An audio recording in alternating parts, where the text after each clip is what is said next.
Shalom. Shalom, I'm back.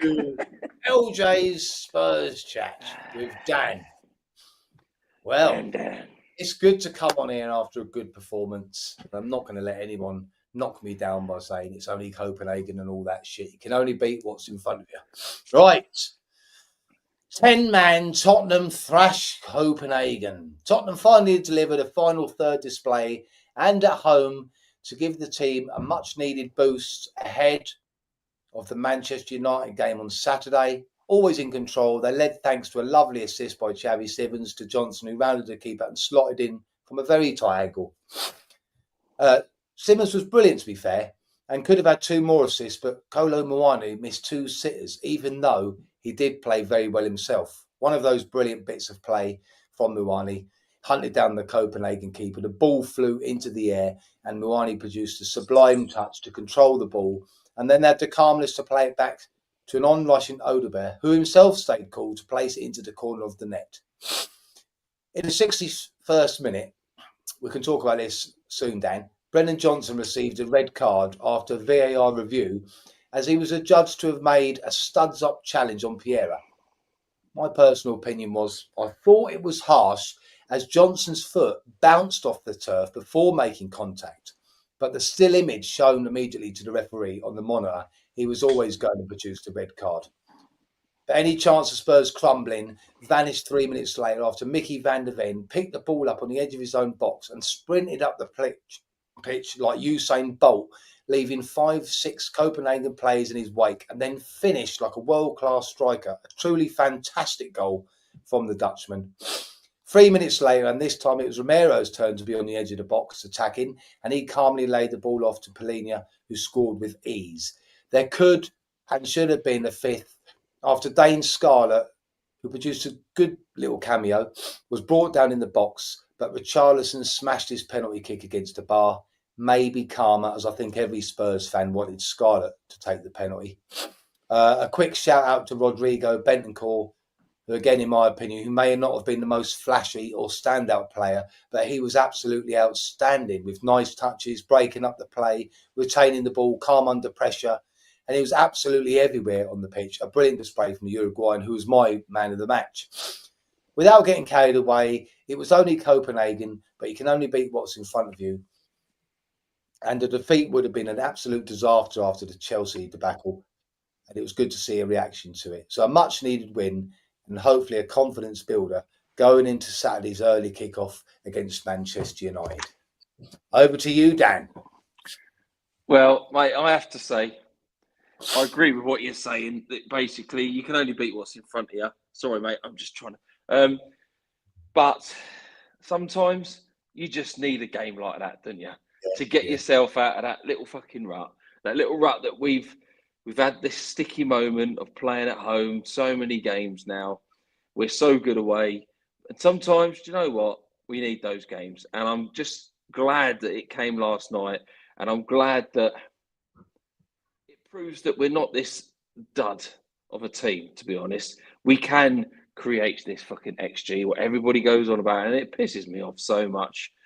Mention it from the Chelsea game, and like last night was up to what, 3.2 or whatever it was. I don't pay much attention to it, to be honest, mate.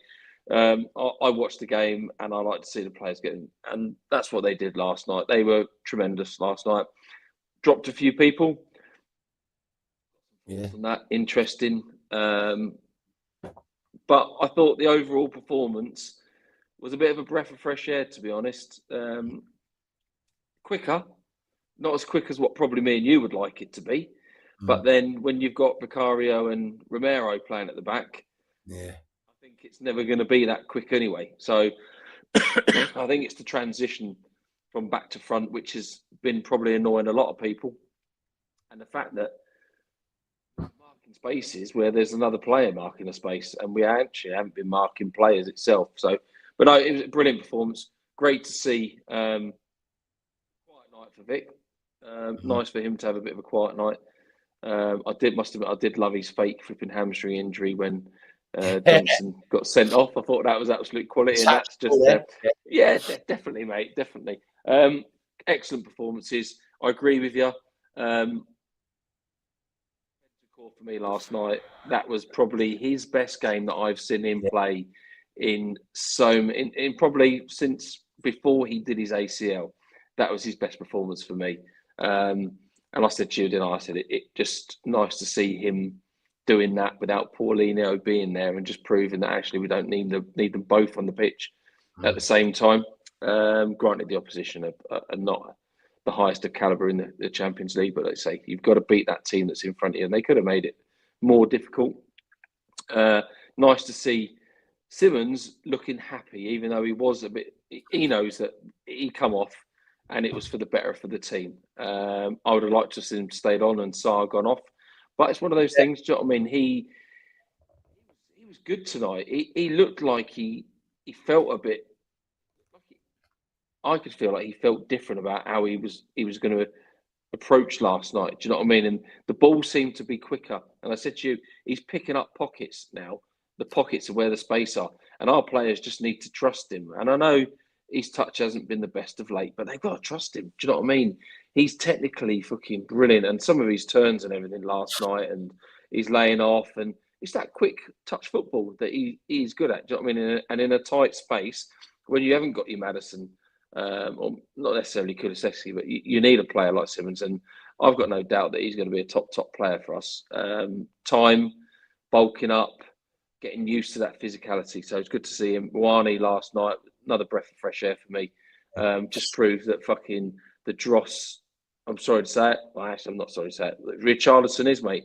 He's just not up to it. He is just so far off of the pace of everything that we do.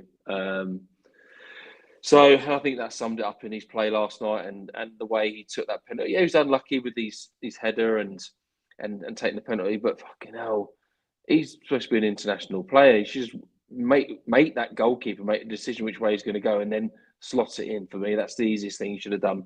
But I would have liked to have seen Scarlett. I thought the midfield was good last night. Odegaard, I enjoyed it.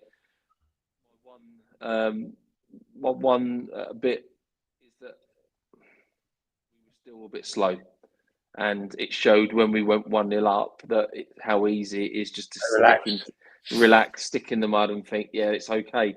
And then for the next flipping 20 minutes, I was thinking, Christ Almighty, is this really happening? We were going backwards and sideways and backwards and sideways, and there was nothing, no penetration.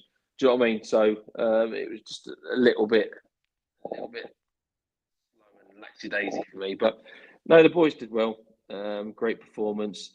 Johnson, for me, he scores goals, doesn't necessarily provide much else. And I think his frustration showed in a few challenges, bit of petulance that he did. And yeah, it was not. Yes, it was a red card in the letter of the law. He studs on his ankle, but the first view that fucking ref is seeing when he gets still on the monitor, when he goes straight to that monitor, is sideways, more like a 7 o'clock view of Johnson studs straight up in the air against the Achilles. Yeah, he's going to get sent off. If you see it beforehand, he's actually, to me, his foot's going alongside the actual player. And then at the last minute, when it bounces, doesn't it? And then the player's taken a step and then it hits him. Was he fucked, to be honest? Christ almighty. But stupid challenge. The player was going nowhere. We weren't in much greatest of danger, to be honest. I don't think so. Stupid challenge. No, he's obviously banned for 3 fucking games, which is a bit stupid. But I don't know. I think Kudus of late has probably been a bit knackered. Yeah, knackered, slow. He looked it when he came on against Newcastle. He didn't look at it at the weekend. So he probably needed that rest. And I'm glad Spence has had a rest, because it showed to me that we can, when we don't have Udogie playing, hard playing Spence, because he's not going to overlap and whip that ball in with his left foot. He has to always cut back. So I think that's it. It freed up Odegaard to then create a little bit more space.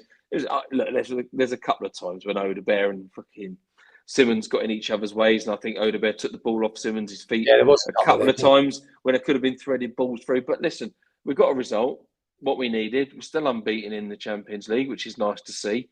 Couple of sticky ties coming up, maybe, we don't know. But like overall performance, good. Do you know what I mean? It was good, and yeah, I'm chuffed. I don't Ready want for to the be. weekend. I'm not going to be one of them that always has to pick out what I do. I am one of them. I've got. I chatted to a couple of Liverpool fans today, and they were just so happy that they got a win. Do you know what I mean? And I was saying to them, look, I said, what 9? What we got? 12 games in now under Frank. Yeah. Competitions 12, 13. What we conceded? What 9 goals? I think it is. Is it 9? Yeah. 9 odd goals. I don't look at stats. You can tell that by the way I'm plucking some numbers out my fucking arse, but I know roughly where we're at. But do you know what I mean? Was you concerned about Sarr though? Because I thought he was awful. I don't want to pick players. I don't think. I didn't think he was awful. I thought he was all over the place. Yeah. He was all over the place, and then there was all over the place where he didn't really have control of what he actually wanted to do. A little bit like he didn't really know whether he had to stick or twist because Bentancur was twisting quite, you know what I mean, a lot and not sticking. He was going forward and winning and all that lot. So I think it's a bit hard getting them two together again and playing that little system, one in front of the other or whichever. But no, look, there wasn't really a bad performance, was there? When we can talk all right about Porro's deliveries again. Yeah. He can off whip a ball, can't he? He can, mate. And the problem is we have a top quality goal scorer getting on the end of those. I was saying we're scoring more goals. Do you know what I mean? It's but when you've got what we said the other day, though, Dan, play wing backs. Yes, I think he's changed the formation slightly last night. He squeezed Odebear and I think I wrote it down here, actually. What he done? And you just reminded me. Yeah, he played like a 4-2-3-1. Yeah, and we said that. I think we kind of like said that was either that or a 4 or a 3-4-2-1 would be our system to go because I think it helps us with Paro and Udogi. With one of that, he gives us the balance, doesn't he? And one of Praro or Udogi sitting back in that with Romero and Van der Ven, I think helps the system because we can go down each way. I think there was more penetration probably from the left, but no, it's good. It was good to see. I loved it, to be honest. It was nice and a bit more noise in the stadium, wasn't there? Some empty seats, but I think that's going to be because of how it is, and it's a Tuesday night, and necessarily people we've not been that good at home. So, but it is what it is, mate. Happy days. It's made for a 3-4-2-1. Wing backs, Kudus, marked out. But that's what we said, though, didn't we? We said it was. We think it's a 3-4-2-1 system, a bit like how Monaco play in a way. I think it'd be interesting to see how we line up against Man United. To be honest, go for it, mate. Our defence, I've got no problems with Van der Ven and Romero, and whether it's Udogi or Poro being at the back, mate. I've got no problems with them. Yeah, Kuna's is pacey and Sesko and all that. But Kuna and Mbemo could cause us problems, but we've got to go at them. They've got to get the ball to them, though. Do you know what I mean? What I don't want to see is Frank go and try to nullify them and make us a back six. I just don't think there's no need for it. I don't think that's us as a team. I don't think it suits us as a team because we've got a lot of players that want to go forward, and it just showed that we can go forward. Do you know what I mean? We can go forward at pace. We play that little one-touch stuff around the corners and stuff. Was good, weren't it? Yeah. I mean, listen, the pitch to me just doesn't look right. No, I don't know whether it didn't look that good, did it? Really, really patchy. Now, I thought that it was a brand new, obviously, pitch with artificial shoved in there a little bit as well. So, but no. There's one thing Saturday because he won't play Bentancur and Sai. He'll put Polina back in. Do you think he'll go back with Polina and Bentancur? It's a difficult one, isn't it? I think he will, even though a lot of fans. I think he will, and I think it's not something that suits us. Not suits us at all. I just don't see it. I would play one or the other because they're very much a similar type of player. Like a tackle, can come forward with it. So I would play one or the other, give them a half, whatever you're going to do, in time-wise, I would do one or the other. Because you can always, I would rather us start with one or the other, and then we can change it. If we need to put another defensive one like we did last night. He changed it last night, didn't he? Come on, did he play? You done well. You got a yeah, goal. exactly. Do you know what I mean? I'd rather us have options, change it to that system, than us start with that, than trying to change it. I agree with that. We do, yeah. When we're forced to play, yeah. I totally agree with that. So I've always said, I think you said the same, Dan. When Spurs play fast, they're good, very good. Good. But they don't do it enough. So yeah, if hopefully Man United. And I think our slow play hasn't necessarily helped the likes of Kudos and Simmons, because you're allowing the team to get back in a position. Yeah, exactly. And also you're allowing that slow play to affect how we're playing. Do you know what I mean? And it also affects those players because they get in the ball and there's nobody to pass to. They're not the biggest of players. Do you know what I mean? Especially Simmons. I mean, we were sitting against Chelsea. He was getting knocked off the ball quite easy and all that. And yeah, he's got a lot of learning to do. He's a young lad. Don't forget. I think he's one of them players who will be better when he has to play it quick. Yes, yeah, I do. I don't think he's no good with time on the ball. What I liked about him last night was he was everywhere. He was coming short for the ball. And I'm thinking, give that fucking ball to him. If you had it back, that's fine. That's a lovely assist for Johnson's. Yeah. I mean, as you said, that little bit of check he put on it, that little bit of check and spin. Brilliant. Excellent finish. Great ball, great build up. Do you know what I mean? But that was the first time actually Copenhagen broke their fucking formation and they had more players in front of the ball. So bide the time, and then you hit people on the attack, and that's what I think we can do this weekend against Man United. They're fucking dog shit at the fucking back, aren't they? So, good though, I mean, I've been crying out for Spurs to attack in numbers, 4 or 5 going up, and them couple of breaks they had. Wasn't it good to see that? That's what Spurs want to see, especially at even in Mills. You know what I mean? Yeah, no, definitely. It's nice. I love seeing us playing that attacking football. Do you know what I mean? And being direct. I hate us when Spence plays and Van der Ven passes him the ball and he's on the side, literally turned towards, he knows he's got one place to play already. I hate that. Do you know what I mean? Because our midfielders don't know where they are. I just hate that type of football. And that's what Udogie gives us, that outlet that he can receive it and then go past people. So the more direct we are, the better we are. Structurally, at the back, I think we're sound now. We look, nobody's changed at the back, have they, really? That's been our back 4, our back 5. So keep that nice and tight now. They should know when to keep it tight and when to be expansive and go direct. We said it. And there wasn't so many of that, though, is it either, was there? There wasn't so many of those long balls by Vicario into a striker that was being marked by 3 people. No. And it's good to see that it looks like there's a massive chance for the Muani and Simmons link up. I mean, Muani, I don't want to slag him off too much either, but because he should have buried that header. But it will come. You can tell he's class. Oh, mate, he is class. Don't forget. Yeah, we both said that, didn't we? That Scarlett looked good when he come on. I like Scarlett. Yeah. He looks like he's put a bit of bulk on, doesn't he? Yeah, he looks bigger. Yeah, he's a good player. He is a good player. I definitely agree with that. He should. I wanted him to take it. That would have been good.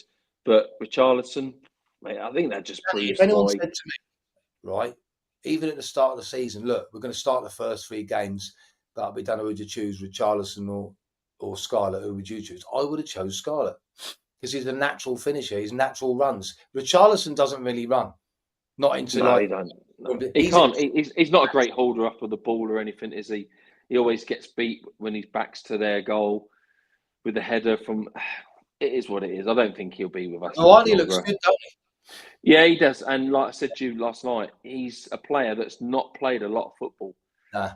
He's not had a pre-season with us. He's coming into the Premier League, so he needs to get up to speed. Interview last night that he doesn't think Muani's still fully fit.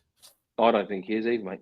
I don't think he's nowhere near it. I think he's probably 70, 75, maybe 80% at most. He's what?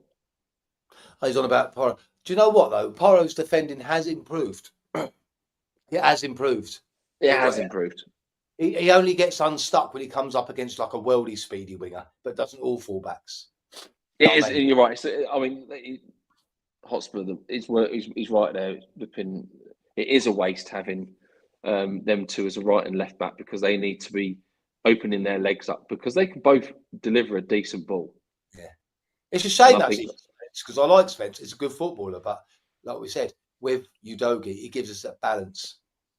Yeah, he does. It does. Maybe you should start thinking about alternating Porro and Spence to give them both game time. But I'd leave Udogie on because I think we look so much better when he's up there. Yeah, I mean, I just wonder whether Spence's attitude's coming a little bit into his play a little bit at the moment. Would you guys give Archie loan? Yeah, I would. Well, depend. Oh, yeah, I probably would if he got a chance for half a season. To be honest with you, because I thought he'd go back to Leeds. That was the route. But for what reason though? Because lack of game we're not. time. We're not overly stacked in that position, are we? And we've got. It depends where we are. Madison and Kulusevski are not nowhere near back, so you're relying on Sarr. I wouldn't even give fucking Basuma the time of day, to be honest. I'll tell you what, a rumour has circulated again today and last night. It's getting stronger and stronger about Tony coming in January.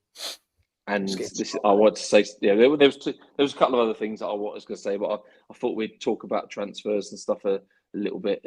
So you heard that as well, Dan? Yeah, a couple of mate he works over there, and there's rumours that Tony's going in January. If Tony comes in January, or 100%, Solanke's struggling. Yes, and I think we get rid of Richarlison. Yeah, I think he's going to go Everton. Gray's done nothing to prove his Premiership quality. What we could have, yeah, he hasn't really had the chance. It was fucked about when he by Ange. Let's be fair. I think it's unlucky for Gray because he's been put he played out of position and had a good season, being out of position, and then struggled to come into his natural probably position and playing there. Yeah. But I mean, a couple of games that he's played when he's come on and he's played in there, he's looked quite good. I mean, I thought against Monaco, he did a couple of good carries and got his foot in there and stuff. So that's a hard one for me because I'm starting to feel that it's getting more and more difficult for him. So what does he do? Do you know what I mean? So maybe it is a loan for him. You never know. But I think it depends where we are. Yeah. If you're in all competitions by January, and Basuma, Danny's mate. Why would anybody want him to come and play? I don't know. Why would anybody give him another chance? Again, though, innit? You don't want to cut off your nose to spite your face. If it gets to January, you're halfway through the season, you're in all competitions, you think, well, I'm going to have to keep him on because he can do a job if needed. That's the way you got to weigh it up. Do you take the money? It's a difficult one, isn't it? But he seems to me like he's pissed Frank off. I know he's injured at the minute again, isn't he? So I don't think it was even so much of his play. I think it was the fact that it's his attitude. He's late all the fucking time. You know when training is, can you be there on fucking time? Do you know what I mean? It's simple. Of course, it's not as if it's something new to him. You just do it. So to be late when you got a new manager and you got a few new players around, he's a senior player. He should be setting fucking an example, and he ain't. And he doesn't toe the line. Looks like he's a bit of a Jack the Lad flipping person, and has that chip on his shoulder. So, mate, I said to you, when we first bought him, I mean, he did play brilliant in the Europa League final, but we all thought great signing. You know what I mean? Great signing. He just hasn't. I thought it was a great signing. When we signed him from Brighton, but he's never materialised, is it? It's the attitude, isn't it? Yeah, and again, but we're at home. 12:30 UK kickoff time. Yeah. It's a step up, isn't it? Brighton to Spurs. The pressure's different. It's different. It's a different mentality, and I think Frank's finding that out himself. Yeah, I do. Yeah, definitely granted, because you know what I mean. He's never been up there in Champions League and stuff, so it's going to be like that. But another name that's being linked with us, and I don't know whether it's going to happen or whether even it would happen or whether they would let it happen. But a mate of mine seems to think that the Gerard Bowen thing could be a thing that may happen, that could happen in January. They want 50 million, don't they? How old is he? 28, 29? Basuma is good when he's not. Yeah, we've got, I agree. My answer to that, Milton, is no, I'm afraid. I was having this conversation last night. No, I think we'll end up about 10th or 11th, maybe. Yeah, I think after the games tonight, we'll drop out of that 8. Yeah, we won't. Nah, but we're doing okay. We're doing okay. You know what I mean? Yeah. And yeah, but Basuma is good when he's played right. He's not defensively minded, and 80% of the mistakes in defence when played, attacking like yeah, mentality is yeah.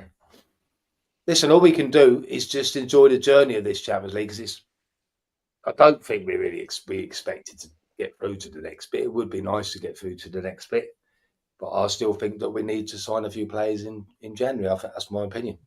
We're short, you know what I mean? Like you said the other day, we only got 15 fit players. I mean, there was 2 players on the bench last night I never even heard of.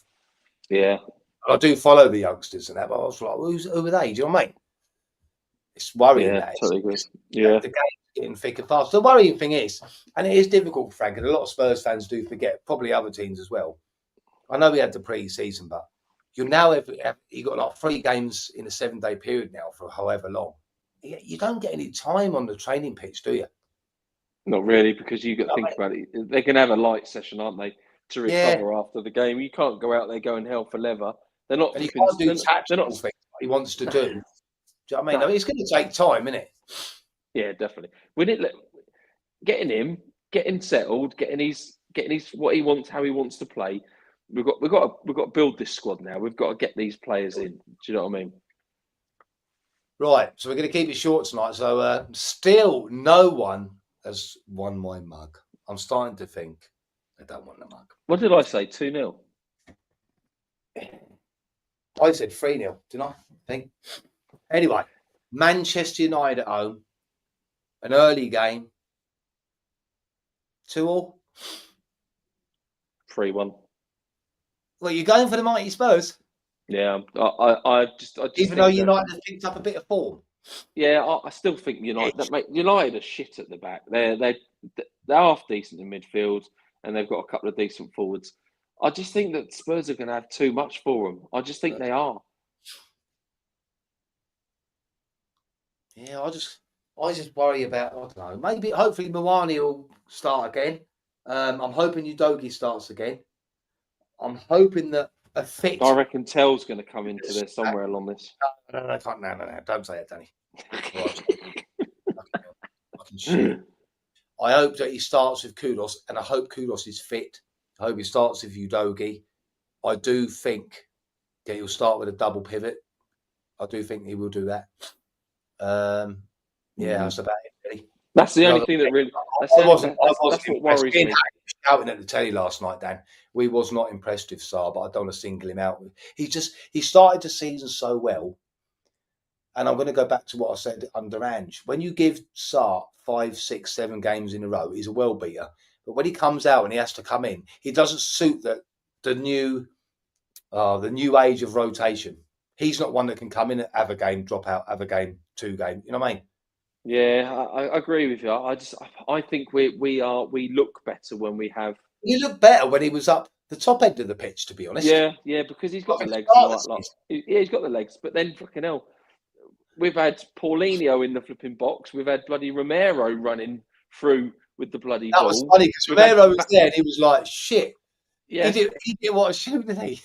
I know. And then you talk about Van der Ven's fucking wonder fucking goal. Is this the team, is it?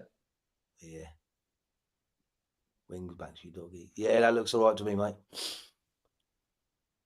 But me and Dan have been saying that for ages.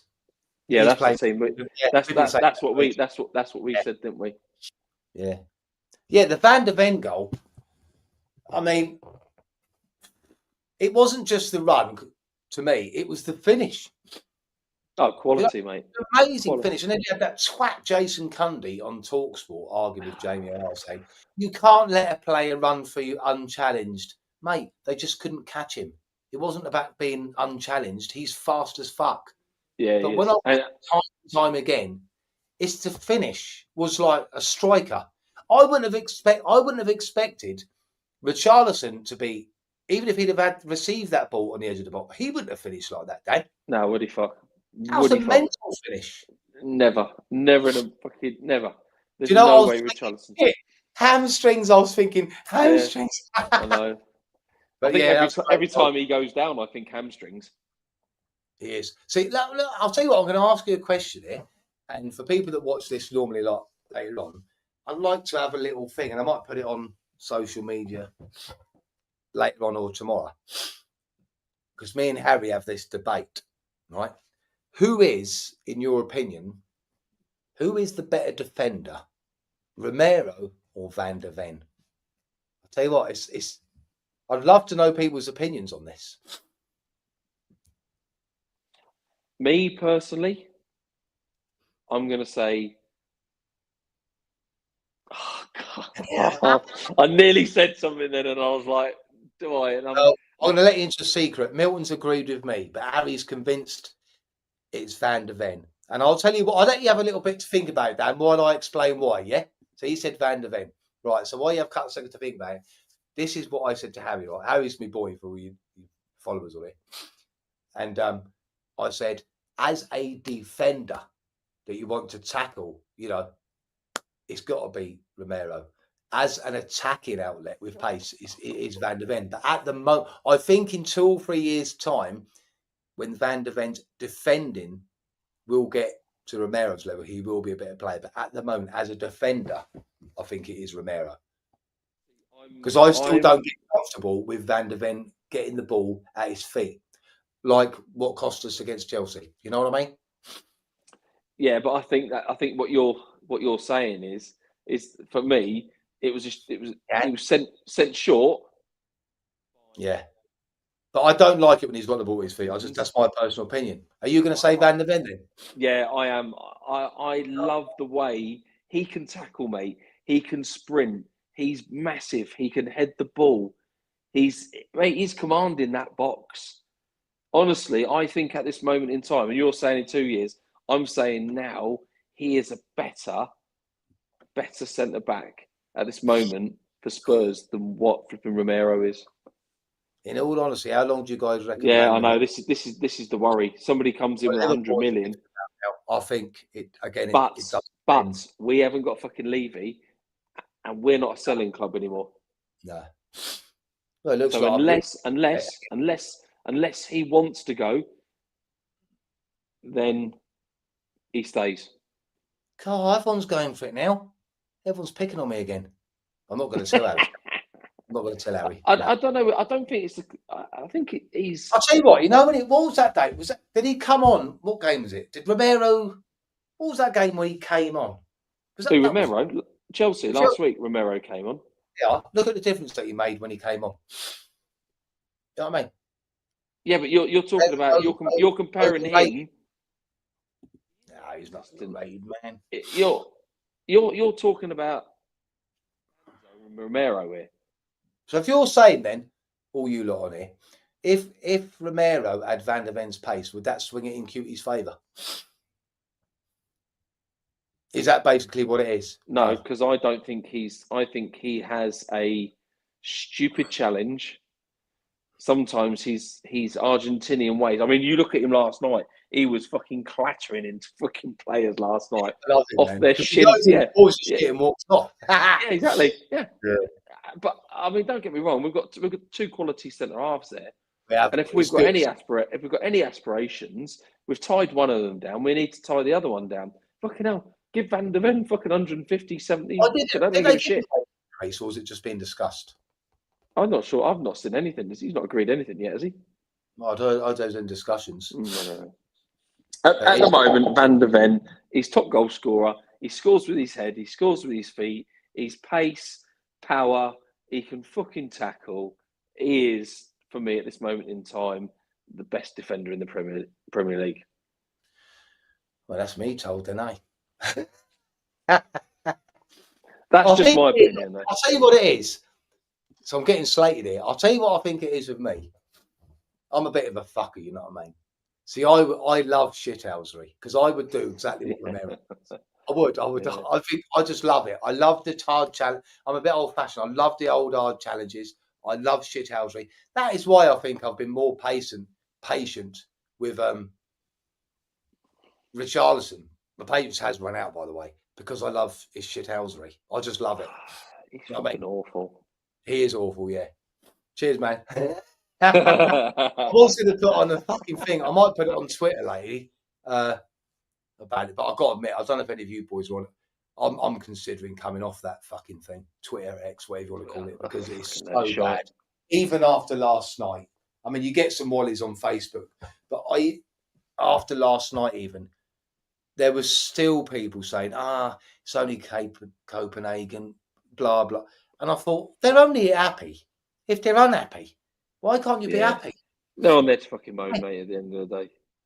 I don't blame you. We're so many games in under a new structure of a manager, his training team. Do you know what I mean? Yeah. It's sad, isn't it? I just think, I don't know if it's this generation. I've always said this, and I think impatient, mate. Yeah, you know what it is, Dad? I've always said this. From the let's go from about 35 downwards. In general, not everyone will get more shit. The thing is, it's like you can go online. You're only saying that because we're in our 50s. Yeah, but you can get anything now, online or whatever, at the touch of a button, right? There's no patience anymore. And a lot of these people around that age think that life is like that, i.e., a manager will take over your club, bang, tomorrow they're brilliant.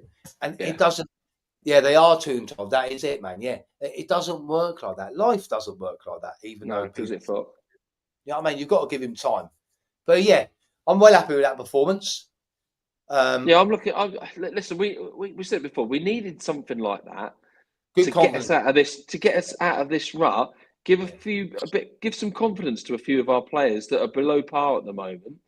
They deserved it. Do you know what I mean? Give them the fucking.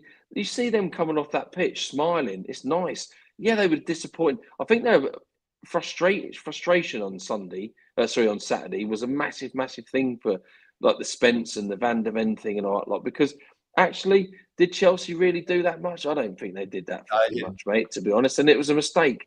Like I said to my mate, it's mistakes that have cost us games and goals at this moment in time. So we can just start to limit them. I think what I was pleased to see, Dan, as well, and this just goes to show what I was saying about social media. Even if there's 100 or 200 people on there talking shit on the X, just say, and then I see, because they were saying about the Vicario comments, yeah, you're a wanker, blah blah blah. But then the crowd did listen to what Vicario said, whether you agree with it or not. They did try and get behind the team yesterday. I'm not saying Vicario was right. I think he was sort of half and half, because I still think you've got to start at least trying to be on the front foot to get the fans up. But I just think they did, to be fair. And I think the team responded, because that would have hurt them more than anything to have like a disconnect with the fans. Yeah. If you are football and your own fans, that's not fucking nice. It's not good. Nobody likes to hear that fucking bull. And the other thing I wanted to say is, obviously it's all come out in the media about Destiny and his family and being held. And it's supposed to be his ex-agent or something. Yeah, threatened fucking gun, wasn't it, and all that lot. So fucking hell, just. Are they saying that he was his ex-agent? I don't know. I've not really read. I've not read too much. I've been working today, so I've not really I've just heard reports that it all come out that obviously Spurs are supporting him and the family and all that lot. Yeah. So I like it's not. Yeah, I do as well, mate. It's not nice, is it? But if players, manager deserve praise when it goes good, they deserve shit when they play. Yeah. Definitely. It's like, and I mean, I said the other day, there was a comment, right, mate, on Facebook. Sorry, there's Facebook, and there was a comment on there about to do with the Spence and the Van de Ven thing, like with Frank and all that lot. So I think somebody put on there on one of the Spurs chats or lot. Do you think it was right the way they reacted? And do you think it's right that they went in there and apologised? Fucking damn right, I think it's right they went in there and apologised. They're supposed to be fucking grown-ups.